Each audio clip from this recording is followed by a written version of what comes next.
Hello students, welcome to the online learning platform of NBS Public School।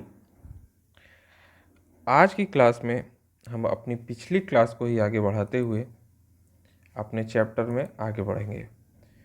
तो अभी तक हम लोगों ने क्या क्या पढ़ लिया है।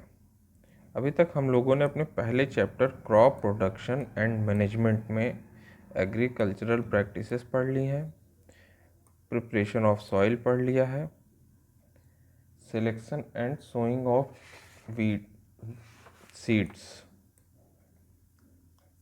ये पढ़ लिया है। अब आगे हम लोगों को adding manure and fertiliser, irrigation, protection from weed, harvesting and storage ये सब पढ़ना है। तो देखिए हम लोगों ने क्या एग्रीकल्चर प्रैक्टिसेस पढ़ ली हैं, उसमें रबी क्रॉप, खरीफ क्रॉप, कुछ क्रॉप्स के एग्जाम्पल और प्रिपरेशन ऑफ सॉइल में ये सब हमने पढ़ लिया है। इसके अलावा फिर एग्रीकल्चरल इम्प्लीमेंट्स ये पढ़ लिया है, selection and sowing of weeds पढ़ लिया है। तो वीड के सोइंग के दो type, manual sowing and seed drill के यूज़ से, और ट्रांसप्लांटेशन मेथड, ये सब हमने पढ़ लिया है। तो आज की क्लास हमको यहाँ से स्टार्ट करनी है। तो अभी तक जिन बच्चों ने पिछली क्लास नहीं देखी है वो पहले पिछली क्लास देख लें, उसके बाद इसको शुरू करें। तो चलिए आज की क्लास हम शुरू करते हैं। आज हमें सबसे पहले पढ़ना क्या है, एडिंग मैन्योर एंड फर्टिलाइजर्स। तो ये चैप्टर जो था हमारा, इस चैप्टर किस चीज़ पे था, क्रॉप प्रोडक्शन एंड मैनेजमेंट, यानी फसल जो हमें उपजानी है, जो पैदा करनी है। तो फसल उपजाने के लिए कुछ हमें तरीके, कुछ किसानों को एक निश्चित पैटर्न पे स्टेप बाय स्टेप काम करना पड़ता है। तो पहला स्टेप क्या था कि सॉइल को तैयार करना, उसको प्लविंग करना, टिलिंग करना, ये सब करना। उसके बाद क्या था कि जो बीज है उसको सेलेक्ट करना, सिलेक्शन एंड सोइंग ऑफ बीज। और अब जब बीज सेलेक्ट हो गया और उसको बो दिया गया, तो उसके बाद अगला काम क्या होता है, एडिंग मैन्योर एंड फर्टिलाइजर्स, यानी कि उस बोए हुए स्थान पे फर्टिलाइजर मिलाना। तो देखिए, plants require certain minerals that are essential for their growth, यानी जैसे इंसानों को ज़रूरत होती है खाने की, पानी की, उससे उसको क्या मिलता है, न्यूट्रिएंट्स। उसी तरह प्लांट्स को भी, plants require certain minerals that are essential for their growth, plants को भी कुछ सर्टेन यानी मिनरल्स की ज़रूरत होती है, जो क्या होते हैं, इसेंशियल, ज़रूरी होते हैं। किस चीज़ के लिए, देयर ग्रोथ, उनको बढ़ने के लिए, उनकी बढ़त के लिए। Substances which are added to the soil in the form of nutrients for healthy growth of plants are called manure। Substance यानी पदार्थ, which are जो, added to the soils मिलाए जाते हैं किस चीज़ में, मिट्टी में, in the form of nutrients किस चीज़ में, न्यूट्रिएंट्स के फॉर्म में, for healthy growth of plant. अब जो मिलाए जाते हैं पदार्थ किस चीज़ के लिए मिलाए जाते हैं, ताकि जो पौधे हमारे हैं वो अच्छी तरीके से ग्रो कर सकें, अच्छी तरीके से बढ़ सकें। उन्हें ही क्या कहा जाता है, उन्हें ही मैन्योर कहा जाता है। क्या कहा जाता है, उन्हें ही मैन्योर कहा जाता है। ठीक। और फर्टिलाइजर्स मतलब खाद कहा जाता है, या मैन्योर कहा जाता है या खाद कहा जाता है। अभी हम देखेंगे आगे इन दोनों का मतलब क्या होता है। When crops are grown in a field, जब हम फसल को एक खेत में उगाते हैं, they use the nutrients present in soil, तो वो जो फसल होती है वो न्यूट्रिएंट्स कहाँ से प्राप्त करती है, मिट्टी से। They use the nutrients present in the soil, वो फसल कहाँ से न्यूट्रिएंट्स का यूज़ करती है, जो मिट्टी में उपस्थित रहते हैं। अब देखिए, farmers grow one crop after another, जो किसान होता है वो एक के बाद एक फसल उपजाता रहता है। एक फसल उपजाया, उसको काटा, हार्वेस्ट किया, फिर दूसरी फसल बो दिया। तो इस तरीके से वो साइकिल में उपजाता रहता है, एक के बाद एक के बाद एक। तो the fields are not left uncultivated, खेत को कभी भी ऐसे खुला नहीं छोड़ा जाता है। The soil becomes devoid of certain nutrients, तो जब एक के बाद एक फसल उपजाता रहेगा तो सॉइल में क्या होगा, कुछ न्यूट्रिएंट्स की कमी हो जाएगी, कुछ न्यूट्रिएंट्स की कमी हो जाएगी। उससे क्या होगा, farmer therefore have to add manure to the soil to replace the nutrients. तो जो न्यूट्रिएंट्स की कमी हो जाएगी उनको पूरा करने के लिए किसान क्या करेगा, किसान को मैन्योर मिलाना पड़ेगा। कहाँ पे, सॉइल में। देयरफॉर इसलिए farmers have to add manure, किसान को मैन्योर मिलाना पड़ेगा टू द सॉइल, कहाँ, सॉइल में, टू रिप्लेस द न्यूट्रिएंट्स। वो जो न्यूट्रिएंट्स की कमी हो गई थी एक के बाद एक के बाद एक फसल बोने से, उनको प्राप्त करने के लिए। This process is called manuring. तो इस मैन्योर मिलाने के प्रोसेस को ही, इस प्रक्रिया को ही क्या कहा जाता है, मैन्योरिंग कहा जाता है। ये देख लीजिए आप, क्या कहा जाता है, मैन्योरिंग कहा जाता है। ठीक है।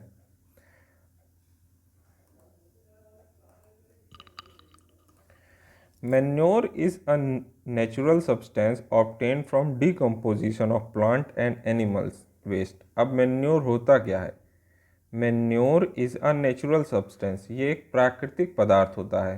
अब प्राकृतिक पदार्थ होता है तो आता कहाँ से है, obtained from, यानी प्राप्त किया जाता है कहाँ से, decomposition of plant and animal waste।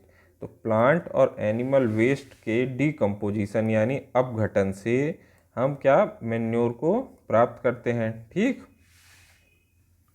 Plant से जैसे जो पौधे रहते हैं उनकी पत्तियां, लोग कहते हैं कि नीम की पत्ती डाल दो तो पौधे नहीं सड़ेंगे, इन सब टाइप से। It is organic in nature, ये क्या होता है, ऑर्गेनिक होता है यानी कि कार्बनिक होता है, इन नेचर यानी प्रकृति में। तो जो मैन्योर होता है वो ऑर्गेनिक सब्सटेंस होता है। And increases the humus content of the soil, और सॉइल का जो ह्यूमस कंटेंट रहता है, उसमें जो ह्यूमस की मात्रा रहती है उसको बढ़ाता है। Manure also helps to increase the water retention ability of soil. अब मैन्योर क्या होता है, वो न्यूट्रिएंट रिच होता है, इसके अलावा वो decomposition of plant and animals waste से मिलता है तो नेचुरल भी होता है। तो और क्या काम करता है, मैन्योर ऑल्सो हेल्प्स, मैन्योर एक और काम करता है, वो क्या करता है, increase the water retention ability, यानी कि जो ज़मीन की, हमारे खेत की पानी को होल्ड करने की क्षमता है, पानी को धारित करने की क्षमता है, उसको बढ़ाता है। It improves the texture of soil and makes the soil porous. ये टेक्सचर होता है, यानी कि उसके जो कण हैं वो आपस में कैसे जुड़े हुए हैं मिट्टी के, उसको कहते हैं टेक्सचर। इट इम्प्रूव्स, वो उसको बेहतर करता है, कि इसको, मिट्टी के टेक्सचर को। And makes the soil porous, और पोरस का मतलब होता है छिद्रयुक्त। तो जब आप कभी खाद देखें तो देखिए खोखली टाइप से होती है, उसमें छेद छेद छेद छेद दिखता रहता है। तो वही काम वो मिट्टी के साथ भी करता है। तो क्या होता है, उसी छेद में जाके पानी इकट्ठा हो जाता है। अब देखिए activity 2, activity 2, take 3 pots, 3 pots लीजिए, यानी कि 3 बर्तन लीजिए। यहाँ पे क्या, पॉट्स से मतलब है गमले, 3 गमले लीजिए। Mark them as A B and C, एक में ए लिख दीजिए, एक में बी लिख दीजिए, एक में सी लिख दीजिए। एक में ए लिख दीजिए, एक में बी लिख दीजिए, एक में सी लिख दीजिए। 100 सम ग्राम सीड्स, अब उसमें कुछ ग्राम के बीज बो दीजिए, किसमें, ए में भी, बी में भी और सी में भी। इन ऑल द 3 पॉट्स, तीनों गमलों में ग्राम के बीज, चने के बीज बो दीजिए, ए में, बी में, सी में। To pot A add a little dung, dung का मतलब होता है गोबर की खाद। ए में क्या करिए, थोड़ा सा गोबर मिला दीजिए। To pot B add a little urea, B में क्या करिए, थोड़ा यूरिया खाद मिला दीजिए। Do not add anything to pot C, अब पॉट सी में कुछ भी मत मिलाइए। ए में क्या मिला है आपने, गोबर की खाद, सी में क्या मिला है, यूरिया, और बी में क्या मिला है, सॉरी, यूरिया, और सी में कुछ नहीं। Add equal amount of water in all the pots, अब तीनों में क्या करिए, बराबर मात्रा में पानी डालिए। कीप देम इन सनलाइट, उनको सूर्य की रोशनी में रख दीजिए। Water them daily, daily daily उनको पानी डालते रहिए। After a week observe them, एक हफ्ते के बाद उनको देखिए। अब एक हफ्ते तक आप उनको पानी देते रहिए। व्हाट डू यू ऑब्जर्व, आप क्या देखेंगे, आप क्या ऑब्जर्व करेंगे। रिकॉर्ड योर फाइंडिंग्स, अब आप क्या ऑब्जर्व करेंगे उसको देखिए। The growth of plant was based in pot, अब आप देखिए कि जो आपने 3 प्लांट लगाए थे, एक में आपने गोबर की खाद मिलाई थी ए में, बी में यूरिया मिलाया था और सी में कुछ नहीं मिलाया था। तो एक हफ्ते के बाद आप देखिए कौन से प्लांट में सबसे ज़्यादा अच्छा पौधा हुआ है। फर्टिल ठीक है, ये आपका क्या है, एक्टिविटी है 1, 2 और 3।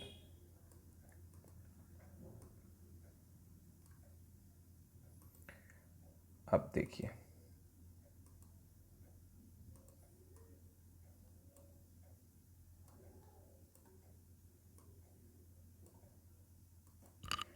फर्टिलाइजर्स, अभी तक हम लोगों ने मैन्योर के बारे में पढ़ लिया था, वो ऑर्गेनिक कंटेंट होता है। ठीक, fertilisers are chemicals made in factories. अब फर्टिलाइजर्स क्या होते हैं? Fertilisers are chemicals made in factories. Fertiliser क्या होते हैं? केमिकल्स होते हैं, ये ऑर्गेनिक नहीं होते हैं। और कहाँ बनाए जाते हैं? फैक्ट्रीज में, नेचुरल भी नहीं होते हैं। They are rich in specific nutrient. तो अब जब फैक्ट्री में बनाए जाते हैं तो दे आर रिच, वो मुख्य स्रोत होते हैं किस चीज़ के? स्पेसिफिक न्यूट्रिएंट, किसी एक न्यूट्रिएंट के।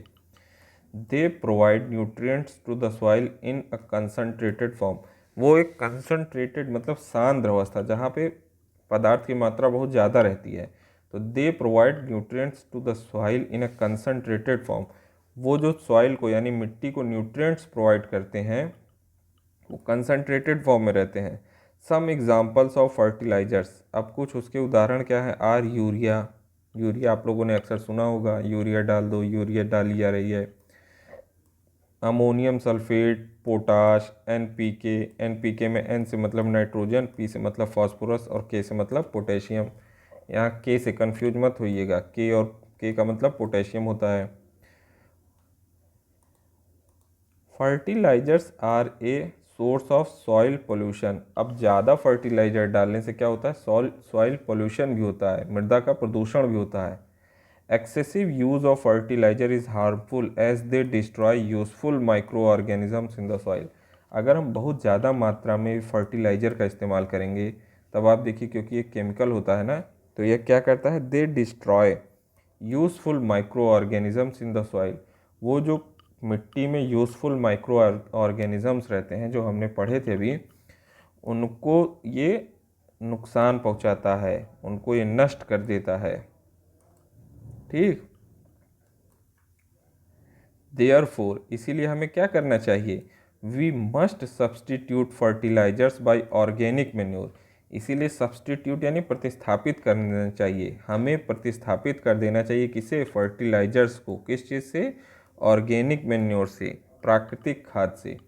इसीलिए हमें फर्टिलाइजर्स को प्राकृतिक खाद से प्रतिस्थापित कर देना चाहिए। हमें फर्टिलाइजर्स का इस्तेमाल ना करके ऑर्गेनिक मैन्योर का इस्तेमाल करना चाहिए। और leave the field uncultivated in between the crops. या अगर हम ये काम नहीं कर सकते तो एक काम करें कि जो हम लोग लगातार एक के बाद एक फसल उपजाते रहते हैं, तो एक फसल उपजाने के बाद थोड़ी देर के लिए छोड़ देते हैं। चलिए, तो अब देखिए crop rotation. Crop rotation, rotation का मतलब होता है चक्र, तो क्रॉप रोटेशन का मतलब होता है जो फसल का चक्र होता है, फसल चक्र। यानी कौन सी फसल बोई गई, उसके बाद कौन सी फसल बोई गई, उसी को क्रॉप रोटेशन कहते हैं। Crop rotation is another method of replenishing soil with nutrients. Crop rotation यानी फसल का उचित चक्रण जो है वो एक और तरीका है। Another method of replenishing soil with nutrients, यानी मिट्टी में फिर से न्यूट्रिएंट प्राप्त करने का एक अलग तरीका है, एक दूसरा तरीका है। This is done by growing different crops alternatively. ये कैसे किया जाता है कि अलग अलग फसल को एक के बाद एक बोया जाए। जैसे पहले चावल बोए, उसके बाद फिर से चावल ना बो के गेहूँ बोए, फिर कुछ और मटर बोए। इस तरह करके जो एक फसल चक्र बनाया जाता है उससे भी हमारी मिट्टी फिर से न्यूट्रिएंट प्राप्त कर लेती है। फार्मर्स दस growth leguminous and wheat alternatively. Leguminous एक प्रकार की फसल होती है जिसमें आपके आते हैं दालें। तो फार्मर्स यानी किसान इसीलिए ग्रो करते हैं क्या? लेग्यूमिनस यानी दालों को, एंड व्हीट अल्टरनेटिवली, और व्हीट मतलब गेहूँ, अल्टरनेटिवली यानी एक के बाद एक।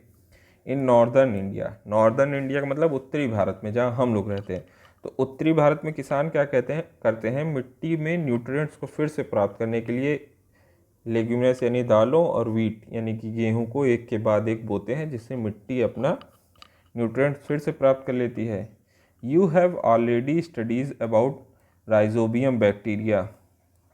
अब आपने राइजोबियम बैक्टीरिया के बारे में पहले ही पढ़ लिया होगा। And how they fix nitrogen in the soil in the previous classes.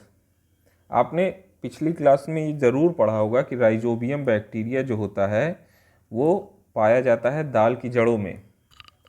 दाल की जड़ों में पाया जाता है, तो वो क्या काम करता है, rhizobium bacteria. And how they fix nitrogen in the soil, और कैसे वो फिक्स करता है नाइट्रोजन को, यानी मिट्टी में नाइट्रोजन की मात्रा को बढ़ाता है। ठीक, चलिए अब ये क्या है, मैन्योर और फर्टिलाइज़र के बीच में डिफरेंस। एक तरफ मैन्योर लिखा है, एक तरफ फर्टिलाइज़र लिखा है। आइए अब हम इसको देख लेते हैं। ये मैन्योर है, ये फर्टिलाइज़र है।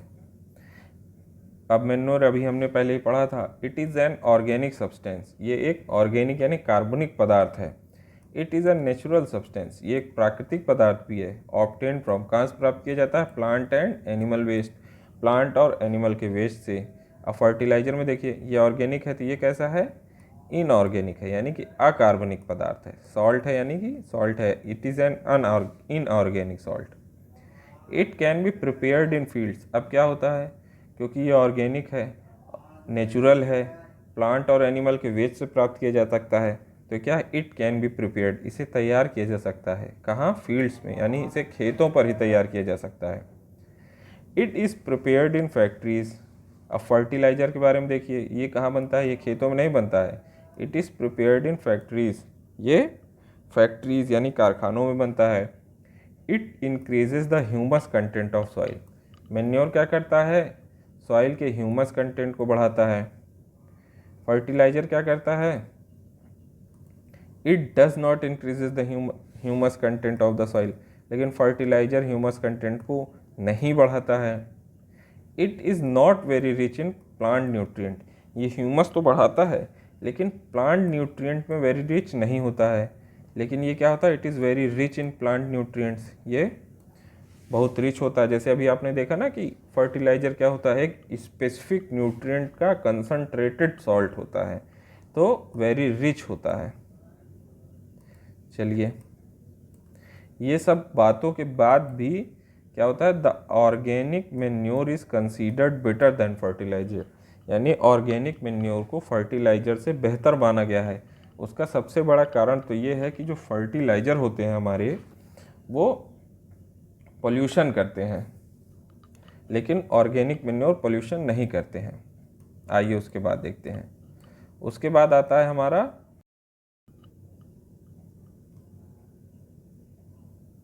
चलिए इरिगेशन। अब irrigation, like human beings plants also need water to live. इंसानों की तरह पौधों को भी पानी की ज़रूरत होती है जिंदा रहने के लिए। Water is necessary for their proper growth and development of flowers, fruits and seeds. पानी ज़रूरी होता है किस चीज़ के लिए, उनके प्रॉपर ग्रोथ के लिए, उनकी सही ग्रोथ के लिए, एंड डेवलपमेंट और विकास के लिए। किसके विकास के लिए, फ्लावर्स, फ्रूट एंड सीड्स, फूलों फलों और बीजों के विकास के लिए। Plant contain 90% water, plant contain 90% water, plant में 90% वाटर रहता है। In the absence of water germination will not take place. अगर पानी नहीं रहेगा तो जर्मिनेशन ही नहीं होगा, अंकुरण नहीं होगा। Nutrient dissolve in water are transported to the different part of soil. अब जो पानी में न्यूट्रिएंट्स डिजॉल्व रहते हैं वो पौधों के अलग अलग हिस्सों में, पत्तियों में, फूलों पे, डालियों में यहाँ ट्रांसपोर्ट किए जाते हैं, पहुँचाए जाते हैं। The crops are protected from both frost and hot air currents by water। अब जो हमारा फ्रॉस्ट यानी कि ठंडी हवा चलती है एंड हॉट एयर करंट, और जो गर्म हवा चलती है, जो ठंडी हवा चलती है और जो गर्म हवा चलती है, उन दोनों को ही पौधों से बचाने के लिए पानी की ज़रूरत होती है by water. Water has to be supplied to fields regularly so as to maintain the moisture content of the soil for healthy crops. अब पानी को सप्लाई करना पड़ता है, यानी उपलब्ध कराना पड़ता है टू फील्ड्स यानी खेतों को रेगुलरली, एक निश्चित समय अंतराल में, so that to maintain the moisture content, तो क्या हो, सॉइल में पानी की पर्याप्त मात्रा बनी रहे। ठीक है, चलिए। The supply of water to crop at regular intervals is called irrigation. इसी पानी को एक निश्चित समय अंतराल में पहुंचाने को क्या कहा जाता है, इरिगेशन कहा जाता है। Water requirement varies from crop to crop. अब पानी की जो ज़रूरत होती है वो एक फसल से दूसरे फसल के बीच में क्या करती है, वेरी करती रहती है, बदलती रहती है। Soil to soil and season to season, यानी एक फसल दूसरी फसल, एक ज़मीन दूसरी ज़मीन, और एक मौसम और दूसरे मौसम में पानी की जो ज़रूरत होती है पौधों को वो बदलती रहती है। Paddy needs a constant supply of water. Paddy का मतलब होता है धान के खेत, तो पैडी नीड्स अ कांस्टेंट, उसको पानी की लगातार ज़रूरत होती है। Whereas wheat requires water at regular intervals, जबकि गेहूं को क्या होता है, एक निश्चित समय अंतराल पे। चावल को तो लगातार पानी चाहिए, लेकिन गेहूं को आज पानी चाहिए, फिर कुछ दिन बाद चाहिए, इस तरह एक रेगुलर इंटरवल पे। The farmers in India depend primarily on rain. ठीक है, तो जो भारत के किसान होते हैं वो मुख्यतः वर्षा पर डिपेंड करते हैं। किस चीज़ के लिए, इरिगेशन के लिए। Since the rainfall varies from time to time and also from place to place, other modes of irrigation have to be used. अब क्योंकि बरसात, देखिए पानी लगातार साल भर तो बरसता नहीं रहता है, अब वो टाइम टू टाइम एक समय और दूसरे समय और एक स्थान और दूसरे स्थान पे बदलता रहता है, इसीलिए हम लोगों ने या किसान और दूसरे तरीके भी अपनाते हैं। तो वही लिखा है sources of irrigation. The sources of irrigation are tubewell. अब इरिगेशन यानी सिंचाई के स्रोत क्या क्या, ट्यूबवेल्स हैं, कैनाल्स हैं यानी नहरें हैं, कुएं हैं, तालाब हैं, झीलें हैं, नदियां हैं, और डैम्स हैं यानी बांध हैं। इन सब जगहों से हम लोग क्या करते हैं, इरिगेशन करते हैं। ये सोर्स हो गया। दूसरे नंबर पे क्या आता है, मेथड्स ऑफ इरिगेशन, यानी इरिगेशन की कैसे कैसे किया जाता है, इरिगेशन के प्रकार, सिंचाई के प्रकार। Methods of irrigation are of two types. अब इसके दो प्रकार होते हैं, क्या, ट्रेडिशनल एंड मॉडर्न। एक तो जो प्राचीन काल से चला आ रहा है, और एक मॉडर्न यानी एक जिसका नया नया विकास हुआ है। अब ट्रेडिशनल मेथड में देखिए क्या क्या होता है। Traditional method, some of the traditional methods include, some of the traditional method include क्या, मोट यानी पुली सिस्टम। अब देखिए आप, ये मोट है, यहाँ पे एक पुली लगी है, पानी निकाल निकाल के डाला जा रहा है, ये बहता जा रहा है। चेन पंप, ये हो गया चेन पंप, ये यहाँ पे चेन पंप की मदद से सिंचाई हो रही है। फुरो इरिगेशन, ये फुरो इरिगेशन का प्रकार है। ढेकली, ये ढेकली से हो रही सिंचाई। राहट, राहट का मतलब लीवर सिस्टम, अब ये राहट से सिंचाई हो रही है, इसको आप लोग देख लीजिए। तो ये मोट, चेन पंप, फोरो, ढेकली, राहट, ये सब क्या है, ट्रेडिशनल मेथड ऑफ इरिगेशन है। ठीक, अब देखिए, the water available in lakes, canals etcetera is lifted up in different ways. अब ट्रेडिशनल मेथड में क्या होता था, लेक्स यानी झीलों, कैनाल्स यानी नहरों में जो पानी रहता था उन्हीं को उठाया जाता था, बस केवल अलग अलग तरीक़ों से। दीज मेथड्स आर चीप, ये सस्ते होते हैं, but often lead to wastage of water. लेकिन सस्ते तो होते हैं, लेकिन पानी की बर्बादी भी करते हैं ये कुछ ना कुछ। चलिए, अब हम लोगों ने जो है अपना एंशियंट मेथड या ट्रेडिशनल मेथड पढ़ लिया है। अब हम मॉडर्न मेथड पे आते हैं। Modern methods help to save water. अब जैसे ट्रेडिशनल मेथड में पानी की बर्बादी होती थी, तो मॉडर्न मेथड अपनाया गया। मॉडर्न मेथड से क्या होगा, पानी की बर्बादी नहीं होगी, सेव वाटर बचेगा। Sprinkle irrigation and drip irrigation are examples of modern method. Modern method के एग्जांपल क्या है, स्प्रिंकल मेथड और ड्रिप मेथड। तो स्प्रिंकल मेथड देखिए, this means supplying water to crop as artificial rain. अब इसका मतलब क्या होता है, पानी को सप्लाई करना फसलों पर कैसे, किस प्रकार से, एक आर्टिफिशियल रेन, यानी कि आर्टिफिशियल बरसात हम लोग करवा रहे हैं, इस तरीके से सिंचाई करना। This is useful in uneven land where sufficient water is not available. अब ये कहाँ पे यूज़फुल होता है, कहाँ पे उपयोगी होता है, इन अनइवन लैंड, ऐसे खेतों में जो अनइवन है, एक बराबर समतल नहीं है, where sufficient water is not available, जहाँ पर पर्याप्त मात्रा में पानी उपलब्ध नहीं है। It is useful in areas having sandy soils, जहाँ पे बलुई मिट्टी है वहाँ के लिए ये यूज़फुल है, उपयोगी है। These are perpendicular pipes having rotating nozzles on top. अब इसमें होता क्या है, पाइप लगाए रहते हैं, पूरे खेत में पाइप बिछाए रहते हैं और वहाँ पे क्या रहता है, एक रोटेटिंग नोज़ल रहता है जो रोटेट करता रहता है और पानी बाहर निकलता रहता है। आप लोगों ने देखा होगा अक्सर इसको कहीं पे, इसको जूम करके भी दिखा देते हैं आप लोगों को। ये देखिए, ये देखिए यहाँ पे नोज़ल लगा हुआ है, यहाँ से ये पानी निकल रहा है इधर, इसी तरह यहाँ नोज़ल लगा हुआ है, यहाँ से पानी निकल रहा है इधर। तो ये जब गिरता है तो ऐसे थोड़ा पानी गिरता है तो ऐसा लगता है कि क्या आर्टिफिशियल रेन हो रही है। ठीक,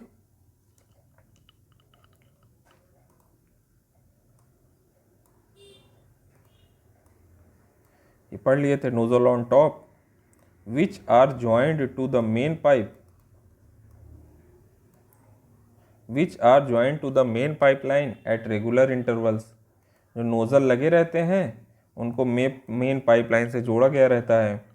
this method involve pumping of water at high pressure through the main line by means of a pump. अब क्या होता है, एक पंप की मदद से इसमें वाटर पंपिंग यानी वाटर को छोड़ा जाता है एट हाई प्रेशर, ज़्यादा दबाव से, तभी तो पूरे पाइप में पहुँचेगा। As water escapes from the nozzle, जैसे ही वाटर उस नोजल से बाहर निकलता है, it sprinkles on the crop as if it is raining. अब जब वो हाई प्रेशर से उस नोजल से पानी बाहर निकलता है तो ऐसा लगता है कि बरसात हो रही है। ये क्या हो गया, स्प्रिंकल मेथड हो गया। और दूसरे नंबर पे हमारा क्या आता है, drip system, drip method of irrigation. In this method pipes or tubes are used having very small holes to deliver water drop by drop directly at the base of each plant। अब क्या होता है, इसमें क्या होता है, pipe या tube की मदद से, जिसमें क्या होता है, हैविंग वेरी स्मॉल होल्स, जिसमें बहुत छोटे छेद होते हैं, क्या किया जाता है, डिलीवर वाटर, पानी को पहुंचाया जाता है। कैसे, ड्रॉप बाय ड्रॉप, एक एक बूंद करके, डायरेक्टली यानी सीधे, कहाँ पे, at the base of each plant, यानी हर पौधे के एकदम बेस पे, जड़ पे, ड्रॉप बाय ड्रॉप पानी को पहुंचाया जाता है। Hence it is called drip system. अब ड्रॉप बाय ड्रॉप पहुंचाया जाता है, इसीलिए इसको क्या कहा जाता है, drip system. This method is very useful. अब ये मेथड कहाँ पे यूज़फुल होता है, ये बहुत उपयोगी होता है। This method is very useful in areas having shortage of water. अब जहाँ पानी की कमी है वहीं पे बूंद बूंद पानी की सिंचाई करते हैं, सीधे, पूरा एकदम नहीं, वेस्टेज नहीं होता है। This is an ideal technique for watering fruit plants and gardens and trees. अब ये आइडियल टेक्निक है, एक आदर्श तकनीक है, किस चीज़ के लिए, watering fruit plants, fruit plant को सिंचाई करने के लिए, और गार्डन्स यानी कि हमारे जो बगीचे हैं, और पौधों की सिंचाई करने के लिए। अब इसका यूज़ फसल की सिंचाई के लिए नहीं कर सकते ना, क्योंकि एक छोटी सी जगह पे फसल में बहुत ढेर सारे पौधे रहते हैं, तो पाइप में कितनी जगह छेद करेंगे। इसलिए जहाँ पर पौधे उगाए जाते हैं बागों में, वहाँ पे इसकी सिंचाई की जाती है। तो उम्मीद करते हैं कि आपको आज की क्लास समझ में आई होगी। बाकी की बातें अगले क्लास में करेंगे। Thank you.